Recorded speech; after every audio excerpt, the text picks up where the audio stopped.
On today's show, Blake Griffin is back, but would he survive a chippy day game versus the Rockets? in the Bone Zone, we ask if resting players is hurting the integrity of the game. And keep your hands to yourself, please. Weekend whoopsies are on the way. It's Monday, March 16th. The starter starts now.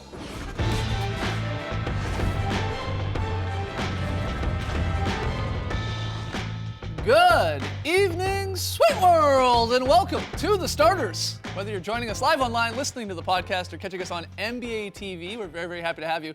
I'm J.E. Skeets, dressed as Lee Ellis today, and alongside me, as always, You look great. Tass Mellis. Hi, everybody. To my right, Starters blog editor, Trey Kirby. Heyo. Heyo. And finally, the real Lee Ellis, international man of mystery, taking it to the max, Lee Lee. Friends.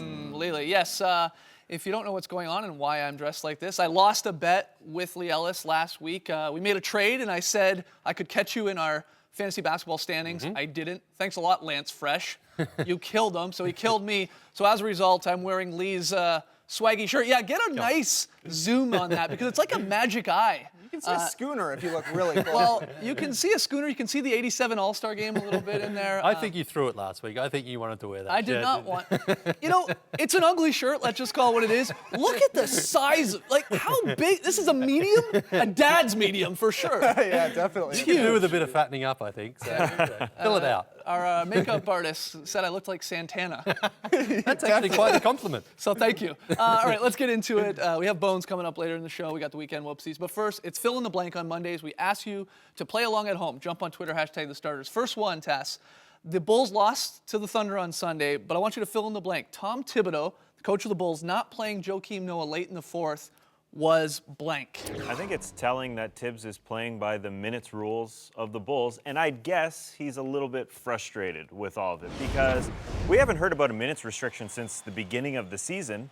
All of a sudden, after this game, when people are asking about Joe sitting out, he says, well, I've got a minutes restriction. And it's kind of odd that he would come out with this. I think he is a little bit frustrated. Joakim Noah's definitely a little bit frustrated, didn't talk to the media after the game. And it's odd that Thibodeau would bring up this minutes restriction because we saw a 7-game stretch between February and March where Joe played above that 32 minutes restriction between 33 and 38 minutes, 7 straight games. So where did this minutes restriction come from? Well, apparently it's been behind closed doors because as we see here, 5th through 15th, he's played under 30 minutes. And at one point, he had DNP there because of that knee. So I understand why Joe is frustrated. I feel like Tibbs is a little bit frustrated. He said, I ran out of minutes with Noah because apparently there is a numbers restriction there. I feel like everyone's a bit frustrated within the locker room, but I think Bulls fans might say, this is probably a good thing for us going into the playoffs. Well, we have a Bulls fan right here. Is it a good thing? Definitely seems like Tibbs can't win. If he plays guys too many minutes, he gets a lot of questions. Yeah. If he doesn't play Joakim Noah enough minutes, he gets a lot of questions. And to me, this is part of the reason why it's not all to blame on Tibbs' part when somebody plays a ton of minutes because they want to be out there. There's not an NBA player who's saying, no, I just want to chill and take a bunch of time off. Guys like Joakim Noah, Jimmy Butler, Oh, they a want to be out competitive there guy like him, 40 too, minutes a game. But I don't know. I think part of this is also Tibbs has kind of been riding the hot hand. The Bulls have been struggling in fourth quarters big time in March. Nikola Mirotic has kind of been on fire.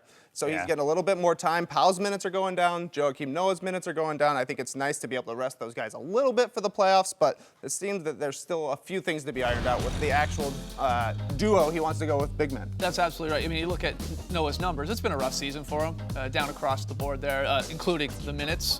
Lee, maybe what's a little surprising is in a game where it was competitive, it was close, and we know the Bulls are so short-handed that at some point Tibbs just says, well, okay, we're at that 32. Sorry, sit down. I mean, we're talking Rose, no Butler, no Gibson, and on and on and on here. I understand a minutes restriction, and it is important, but when a game is winnable, as it was yesterday for the Bulls, I think you've got to have one of your best players out on the floor. He did play 32 minutes, as you mentioned. Now, another couple of minutes, maybe that's not what management wants, but when you hire a coach, you have to allow the coach to do what he feels is right to get a win. And I don't think Tom Thibodeau would have preferred to have had Noah on the bench yesterday in that such a close game. It wasn't a great game. Noah, defensively, he's so important to what Chicago does. And he has been playing his better basketball of the season to this point. So I think that Thibodeau is almost sort of saying back to the manager, okay, well, I'll put him on the bench, we lose a game. So what do you want me to do? What do you want me to do? Yeah. I'm with you on that. Yeah, Noah didn't talk to reporters. We would sort of ridicule some players for not talking to reporters, but when it's Joakim Noah and we know that this guy just plays with a heart on his sleeve, it's okay with us. And I think that's totally fine. And I actually wish he was out there just because he's Joakim Noah. Anyways, moving on, topic number 2, Skeets, fill in this blank. right here. The Rockets-Clippers game on Sunday was A referee's worst nightmare. Who would want to call that game? Who would want to officiate this game? It was tough. With these two teams. Yeah, 52, I think, combined fouls called. The game was nearly 2 hours and 40 minutes. Yes, it was on ABC. They always are going to extend the games a little bit, but that was nearly as long as the Nuggets-Pelicans double overtime game. And this ended in regulation. And it was chippy. I mean, Matt Barnes with the flagrant one there on James Harden. Then we had Corey Brewer getting Blake Griffin, who returned, which is nice. And then they mix it up a little bit, give them both techs. And then the real controversial call that we saw later in this, there's one more look at Blake getting into it with Corey Brewer. Yeah, just text for both of them. Yeah, look at it. He hit me. No, he didn't hit me anyway. I mean, look, everyone's complaining, everyone's flopping. But then this call late, Blake Griffin with a nice steal going the other way. And was it a charge? Was it not? Referee said it's a charge. Rockets ball. It's a very difficult call. I think they got it right just because Blake's arm pushes off here. Yeah, and he's basically just running as fast as he can at the hoop. He's totally out of control. He's out of control. Lowers his shoulder, pushes off. I think it's definitely an offensive. But I do believe this would just be a nightmare game to call because of these two teams and the personnel of these teams. It was a nightmare game to watch, too, It was. actually. But that last one, Blake Griffin, I don't think it was clear-cut. I think the right call would have been a no call on that one. I think Just let them bang into each contact. other. I know there was a lot of contact, but Yeah. I don't think either player was really in the right. And I think that Blake going down like this, I think if you look at that and you think, you know what, you're kind of charging, but you're not really set as well. Let me ask you a Just question. play on. Did Blake Griffin flop his way oddly out of a call there? Because he's sort of, there's contact and, and he then just it sort of goes like, down. wow, like just trucks it. Well, his reputation probably didn't help him in that That's what I mean. situation. So, yeah. he was that's- expecting Ariza to take a charge and sort of station up Yep. Yeah. and get set.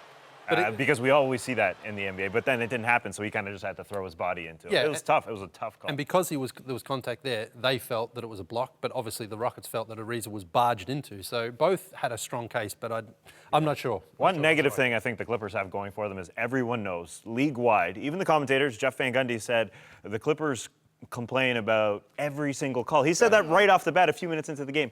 Everybody knows they complain, and that's going to go against them, I feel like, in the playoffs at some point. And I think that's one big reason why we have this quote-unquote bad blood between the Clippers and a lot of teams. And 29 teams Yeah, in the NBA. and there's the Rockets, and you know the Warriors come to mind, the Grizzlies come to mind a little bit. Yeah. There's definitely some bad blood. I mean, you're right. There's constant chirping, and then that just spills into everyone Yeah. sort of embellishing, getting hit, and going up against guys, and like getting chest to chest. It just sort of gets out of control. I just think they'd be a nightmare team to call to try and officiate. To properly quote JVG, because it was a good line, the Clippers only complain about every call. It's a very, very good line. He's from not JVG. wrong. He's not wrong. And watching it, I mean, sometimes they're in the right, but they just complain about absolutely everything. It starts with Chris Paul. You got to just scale Well, it it starts back. probably with Doc Rivers, really, because he's very vocal on the sides. I mean, he's always there trying to defend his guys, but he's the one who has to say to his guys, settle down, and he has to start with it himself. All right, one more fill in the blank.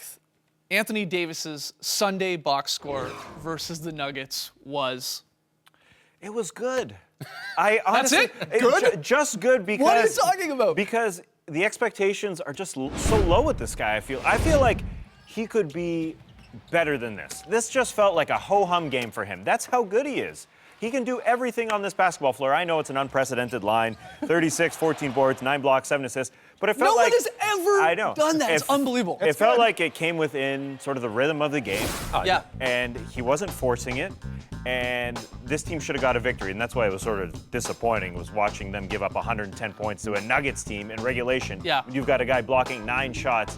He's just way too far out from the basket for my liking, the way they played. What's wild, we just learned Anthony Davis named Player of the Week, but this is a guy that is very likely going to finish 4th, maybe even 5th in Yeah. the MVP race. And That's he's true. doing these type of numbers, and it has like a player efficiency over 30, which is like Yeah. only 7 guys in history have ever done. He'll win multiple MVPs He- before his time is Are you finished. locking that in? Lock it in. All right, great. We got to take a break.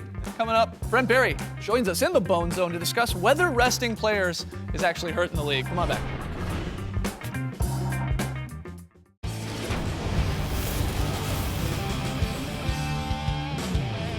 Back with the starters into the Bone Zone, joined by 2-time NBA champ Brent Berry. Hi, guys. Bones. Hi, Brent. Nice to see you. How's it going? Skeet's amazing. You like this, eh? I'll let you borrow this. Lee, hold on. Can you borrow this? Sure. Okay, Sure, excellent. we'll go and hit the town. with that. Lee offering wardrobe advice? Is this? Well, yeah, it's his shirt. This isn't my shirt. Only okay. one person would buy Okay. this. He hasn't been watching, obviously. But I want to know, what have you been up to lately? What's going on? Well, I recently had spring break. You know, spring break. Some of you guys are parents. What are you, so 20 years you're not old? quite at the age where you have to actually take your kids away from where you live and where they're in school to make them feel like it's a vacation. But I went to Utah, got some skiing in. Oh, with, nice. with my kids, and I think I got a video bomb in while I was at the game. I don't know if you guys can see this, but top right there, I've got my sweet, homage Pistol Pete shirt on. Are you wearing a headband? No, I got the skull cap on. I had come off the mountain that day. Oh, yeah. Officially at the Utah Jazz Detroit Piston game, which was not a pretty game. No. Especially the way Utah's playing, but their defense has been phenomenal. We know about Yeah, Rudy how Gobert. cares and about the all that game? sort How of are the stuff. slopes, man? How are the slopes? Oh, it's good, Okay, good. Not great snow this year there, but my kids don't know the Okay, they don't know. All right, excellent. pow. All right, well, we got a couple things we want to get your take on. The first is this whole thing about guys resting players. Steve Kerr, he actually took time to email back 3 disappointed fans who were upset that the Warriors coach, rested his regulars Friday night in Denver. They also have great slopes, I'm told. Steve Kerr said, I heard from some fans. I received a few emails and stories about driving in from a long distance off and spending a lot of money on tickets. Right. It's a tricky one. It's something that I think Adam Silver is trying to address through the scheduling shuffling that he's talking about. Went on to say it's real important because our fans deserve to see the best product out there. If somebody spends a lot of money, they deserve to see the best players, the guys that they came to see. On the other hand, as coaches, we have to do what's best to prepare our teams Right. for a really long year. What do you think about this, both, of course, being a fan now and even when you were a player and the whole idea of resting guys down the stretch? There's so many things for us to discuss and talk about. I mean, I appreciate Steve doing what he did, at least reaching out to the fans. Right. Interestingly enough, when Steve Kerr played with Michael Jordan during championship seasons, Michael played in 82 games, I think 4 times during those Yeah. times, and played in either 78, 80, or 81 games the other 3 seasons. Sure. And Michael Jordan always said it was his responsibility. He didn't sit out preseason games. He thought, look, people will have a chance to possibly see our team, specifically Michael Jordan, play one time, and that he didn't want to disappoint the fans. I think Dr. J has made same sort of sentiments about, you have a responsibility to your fan base. But it's interesting that really what Pop has done, and because it's garnered so much attention because of when he did it and how he did it, that from that time on, it's now a point of discussion as to what can the league do to not damage its product moving forward. And I think fans definitely have a right. I'm actually really shocked that more fans haven't spoken up about what's going on around the league. But I do think that Adam Silver and Michelle Roberts are going to have to address this issue come the next collective bargaining agreement. But what can you do? I was going to say, what can you do? Because you can When Pop rested those guys in San Antonio 2012, when San Antonio was about to play the Heat, and he flew those 3 guys home, that drew obviously critical attention from David Stern because they weren't even in the building. Yeah. They had flown home and weren't even on the bench. But what can you do moving forward? If the coach has a responsibility to his guys to keep his players safe and to have his team ready or be at their best come playoff season, which is what every team is gunning for, Right. then what are the rules that you can put in place to dictate when and where a coach can play his players? I don't know how you start to set a precedent to try to squelch what has been going on. But it's reached a whole other level now, I think, with players wanting to take rest. We saw Braun take 2 weeks off. He's talked about wanting to rest before the playoffs again. Dwayne Wade was quoted as saying when he sat out a game, ain't no injury. It's just I need a game or a day off. So Right. the scheduling is first off and foremost. Just get rid of back-to-backs. That change on the back-to-backs task Yeah.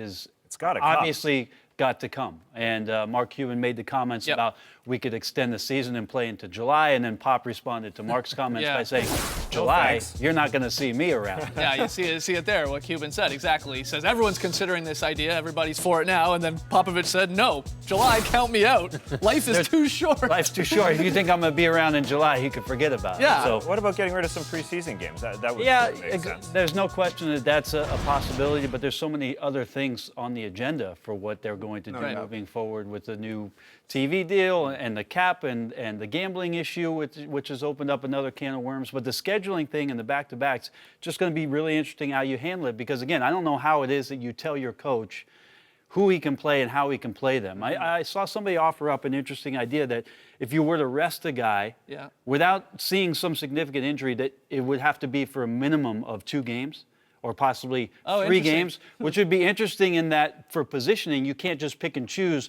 hey, we're going to rest against the Knicks, because who doesn't beat the Knicks nowadays? And then we're going to play the next night against Brooklyn, where you might have to say, okay, you rest for one, it's got to be multiple games. Well, now you're opening up, does the NBA put doctors in to check guys' injuries and go against what the team has in terms their hired physicians and trainers? Obviously, the issue is here, and it's going to be addressed. It has to be addressed, but how? I don't know what the solution is. Yeah, to me, the difference over a couple of years ago, of course, is you're right, Tess said it. You're like, they're so much more open about saying, oh, we're just resting now. Where we all know, I'm sure that was happening when you were playing, but they would say, oh, he's got a bum knee. Oh, it's a bum ankle. Like, they could just throw anything on it, and you're like, okay, well, we don't know. But to Pop's point, there is no rule in place right now as to what you can do. So what is the protocol? Teams are doing it now, and they're being forthright about it like 24 hours in advance. That makes you feel better about it. Doesn't make me feel good if I'm 7 years old and I miss LeBron James the one time he plays in Portland, Oregon. That's right. No fun there. You got Gordon Hayward, though. I saw Gordon Hayward. There you go. Okay, good. And I saw the Stifle Tower. Thank you, Dennis Lindsay, who gave me tickets. GM. Bones, thank you, as always, for coming through. Got to take a break. When we return, oh, how the tables have turned. That's so Manu. Weekend whoopsies. Coming up next, give him a tech.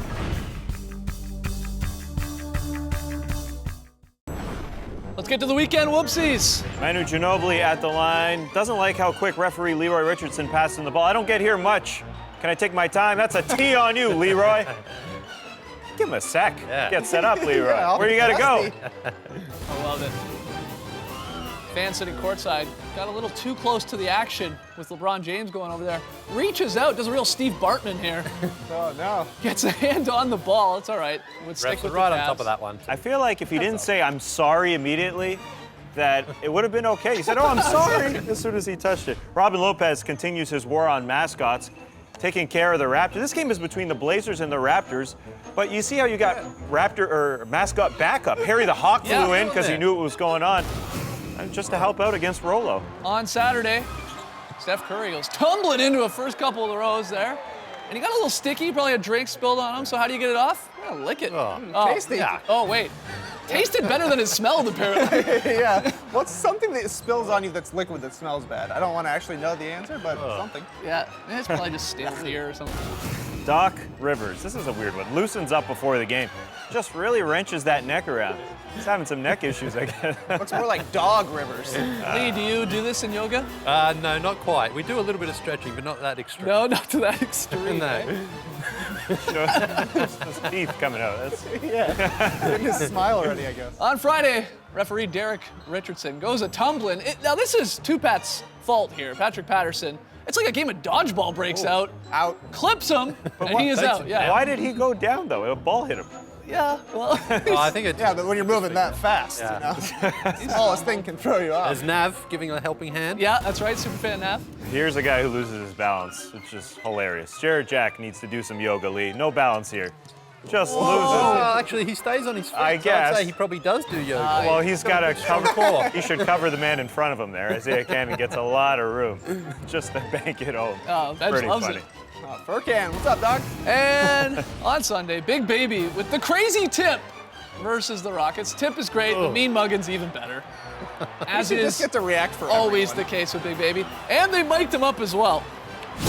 Show y'all Big Baby got ups. Big Baby got a lot of hops. I got you! I got you! Ow! See them hops? And it's not a weekend whoopsie, but it is a Monday whoopsie. there I am wearing Lee's. Here, give me your glasses, Lee. Okay. Yeah, It's gotten brighter. Yeah, look at this. I think I wear it better than. Oh, wow. You look like a Jimi Hendrix album cover. Yeah. There we go. Perfect. Wow, man, you can see it. Oh, All right. thanks. Great. That's great. Honestly, I think that really suits you. Let's unleash the starters. Fantasy Unicorn. It's Monday. We got your pickups of the week presented by the General Insurance. Lee, fantasy basketball. Some people into the playoffs here. Yes, and some are in the consolation round as well, Yeah, which is like us. me. Since Brian Shaw has been fired, Will Barton is averaging 12 points on 47% shooting, 4 rebounds, and 1.5 steals in 8 games, so grab him if he's available. Justin Hamilton is averaging 11 points and 6 rebounds and a steal and a block in his last 4 games for Minnesota. But today's top pickup is the happiest man in the NBA, Corey Brewer. He only had 7 points on 3 of 10 shooting yesterday, but prior to that, his 4 games, he had 25, 23, 24, and 15, all while shooting over 50%. He always gets you a couple of rebounds, a three-pointer, a steal. Definitely a He does steal. all that. He's going to have a big role for the Houston Rockets, only owed by 37% of fantasy leagues. I think he's a great pickup. So I didn't catch you in the standings, but you are in the consolation bracket. Yes. Yeah. So that's a consolation prize for everyone. Tass, the only one going through the real playoffs. So I don't think that's you're good. allowed to talk about being in the consolation bracket on your fake league. It is the toilet bowl. All right, when we come back, Friday night's pick and payoff results. Back with the starters, a look at Friday night's pick and payoff results. A lot of check marks. Perfect 5-0 night for me, Tass 3-2. So I'm up 2 games for the month of March. I'm 30-17, Tass 28-19. Tonight's Really picks. digging myself a hole here. Tonight's picks, we agree on a lot of games, a lot of home games, home teams, excuse me. The Pacers, the Grizzlies, the Mavs, and the Jazz we both like. You like the Blazers on the road. I'll stick with that 5th home team, and I'll take the Wizards. That sounds really dumb when I say it out loud. Good luck to you. We got some news here just before recording, of course. According to ESPN, Serge Ibaka will undergo a knee procedure to address some persistent soreness. It's not really clear how long he's going to be sidelined. But he has missed the past 2 games for the Thunder, and the team is definitely saying it is this knee soreness. So he's going to see the specialist. I'm sure we'll know a whole lot more by tomorrow, but keep your eyes on NBA.com for the latest update with Serge Ibaka. I mean, poor Thunder. Yeah, I'm going to refrain from crying until we know a little bit more. But Not a good season. Bad luck. Lee, we do have some fan signs here. Yeah, a too. couple of really good fan signs. The first one comes in from Cooper Coach in Boston and his son there attending his first Celtics game. Really nice artwork. Got the starters hashtag in there. Also got the 2 thumbs up. we got a good game for him, too. Yeah, Good really stuff. good game. And then another one came in. You might remember these guys from last year. This is Adrian and John out in Los Angeles with their son Quinton. This was a sign they sent in to us last year. Well, they sent in another one yesterday. Wow. Quentin's grown. Really, really Look good. at that sign. Fantastic. Take it Really, to the really max. good job. And topical as well. Got the take it to the max in there as well. And look at Quinton. Yeah, he's grown up already. Beautiful. He's, great family photo. So thanks very much, everybody. Keep the signs coming. Lee, where are we going for very solid? We're going to Toronto, but it comes from the Portland Trailblazers. Again, just another beautiful play from the Blazers. Starts with CJ McCollum. Now watch Damian Lillard here. He makes the pass. See, no one from the Raptors was watching him, and he's wide open for a Wish bomb! That's a nice play. Yeah, I mean, we've seen so many really good plays from the Blazers. They're going to feature heavily in the very solid play. That of the ball year. movement. It is beautiful. And that's what I call a very solid play. There it is. Monday show in the books. Lee, thanks for letting me borrow your shirt. Anytime. I'll give it back to you immediately gamble, following kids. as we go off camera here. Back tomorrow night, of course, 6:30 p.m. Eastern, so join us then. Thanks for joining us, folks. And remember, the fanny pack is so functional, it doesn't matter if it's labeled as a fashion faux pas. Race the night, people. Yeah. That's a One more fashion good faux look. pas right Close there. the curtain, someone.